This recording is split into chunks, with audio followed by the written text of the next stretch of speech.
E é interessante isso que você traz, porque assim, quem está em casa nos assistindo, eu quero fazer transição de carreira. Precisa ter muita atenção em dois pontos, né?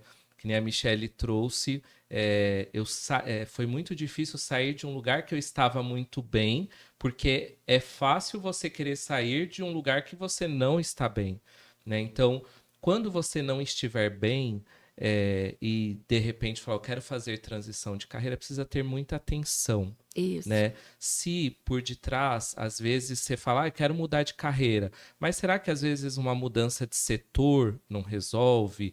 Uma mudança de cargo, uma mudança de empresa, ou uma mudança de comportamento, de crenças limitantes não resolvem? Porque a transição de carreira não planejada, ela é bem arriscada, né? Uhum, Então são os dois lados da moeda que precisam ser vistos. A motivação, né, uhum. dessa transição e os cuidados e as análises, mas por um outro lado, existe um medo, existe um apego que talvez precisa ser superado, né? E a gente está indo aí para o final do nosso podcast. Eu queria que você falasse um pouquinho para a gente, Michele, sobre essas pessoas que têm medo. Elas já fizeram toda essa análise, já viram que é possível, que é o que elas querem transitar de carreira, mas às vezes o medo congela, o medo Uhum, paralisa, né? sim. E eu gostaria que você falasse um pouquinho para o pessoal de casa sobre esse enfrentamento do medo, Uhum, né? sim. Essa questão da transição, feito toda a análise, a pessoa tem clareza, também existe essa situação. A pessoa tem clareza, tem organização financeira, já tem a formação para o novo trabalho que ela quer, seja como autônoma, seja como uma empreendedora, ou seja em outra empresa. Já tem tudo encaminhado. E muitas vezes fica uma insegurança, um medo muito grande. E uma coisa que eu percebi, depois estudando aí PNL, enfim, é que isso é algo natural do cérebro. Esse medo é normal. E muita gente que eu atendo chega para a transição e faz toda essa análise, tem toda essa organização mesmo bem cautelosa e fica procrastinando o passo e acha que é ela. É porque para mim não vai dar certo, porque eu tenho muito medo. E quando elas descobrem que todo mundo tem medo, porque é um mecanismo do cérebro.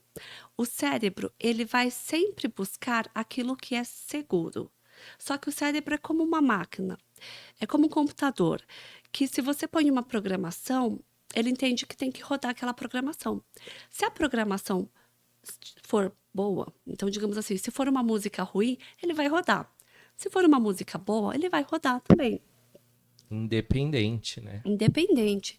E o cérebro é assim, se a gente põe uma música que fez sentido por um tempo, uma programação de um trabalho que fez sentido por um tempo, mas chega o momento da transição que não faz mais sentido, o cérebro não entende isso, ele entende que ele tem a programação e ele busca a segurança. Para ele, seguro sempre vai ser o que foi repetido.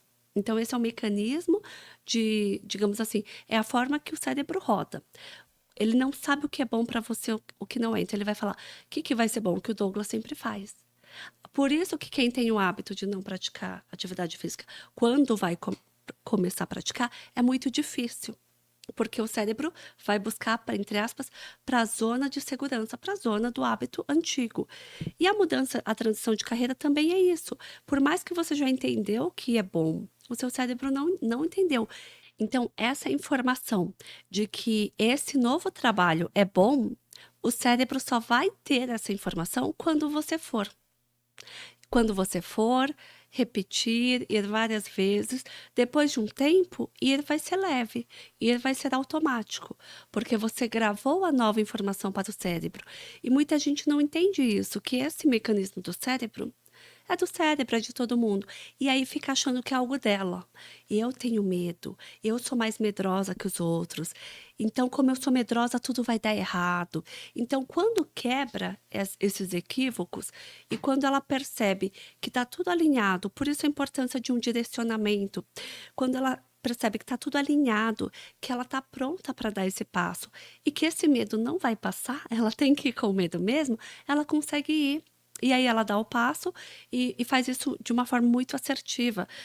No próprio grupo de mentoria que você está, temos várias colegas, né, várias mentoradas que fizeram isso.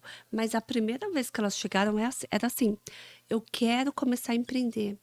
É a minha vocação. Aí a pessoa tem a faculdade na área que quer empreender, tem talento, tem já clientes que elas falavam, eu faço só como bico, porque não se via como empreendedora, só como uma segunda renda. Mas elas tinham a vocação de ter como uma única renda, mas tinham medo. Então faz esse trabalho, faz a ressignificação, entende o mecanismo do cérebro, a pessoa se organiza e dá o passo. E aí pensa, nossa, foi mais leve do que eu imaginava, porque os medos eles fazem o desafio parecer muito maior do que ele de fato é. Você perguntou sobre como foi quando eu avisei o pessoal do tribunal que eu ia sair. Foi mais tranquilo. Acho que também pelas experiências deles de já terem feito transição. Mas, por exemplo, antes de entrar no tribunal, eu era professora. Também era um cargo público, um cargo estável, que eu já tinha uma rotina, tinha os alunos, a forma de dar aula. Tenho até hoje muitos como amigos no Facebook, muitos, assim, centenas, né, de alunos lá no meu Facebook. Tinha uma relação muito bacana. E quando eu fui pedir a demissão, a exoneração, para tomar posse no tribunal, que também era algo desconhecido, nunca trabalhei na área, eu ouvi de muitas colegas, por cautela, por preocupação legítima. Mas, Michele, tem certeza? Você já está aqui, é um cargo estável, você já tem uma rotina, está há 4 anos como servidora aqui estatutária, já está acostumada. Lá você não sabe nem como que é, né? Querendo trazer uma preocupação, que talvez o medo de que eu tivesse ido por impulso, chego numa área totalmente diferente e me arrependa. E aí eu agradeci e comentava que eu tinha feito as ponderações, que na verdade também eu gosto de me aventurar. Então, assim, eu tinha curiosidade de trabalhar no judiciário e eu ia, né? O cargo já estava lá, tinha nomeação, mas eu tinha o prazo da posse. E nesse prazo, muita gente veio falar comigo.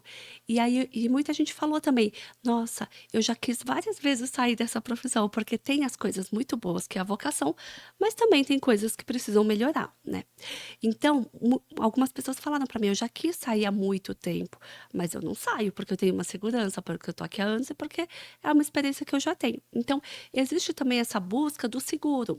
Talvez sim, para essas pessoas que não saíram, é a vocação, embora tenha os contras da profissão, né? Que não tem a ver com a vocação nem com o ensino na sala de aula, mas tem a ver com a estrutura, enfim. Mas às vezes elas ficaram por vocação mesmo. Mas muita gente que eu atendi queria sair, depois saiu de outras profissões, outras histórias, e tinham esse mesmo medo. Mas eu vou sair de algo que eu já faço há anos para ir para algo que eu nem sei se vai dar certo. E uma das coisas que eu conversei com uma das pessoas lá onde eu trabalhava foi: eu vou lá. E tem muito a chance de eu não gostar, ou de eu não me adaptar, ou de eu ver que a área jurídica não é para mim.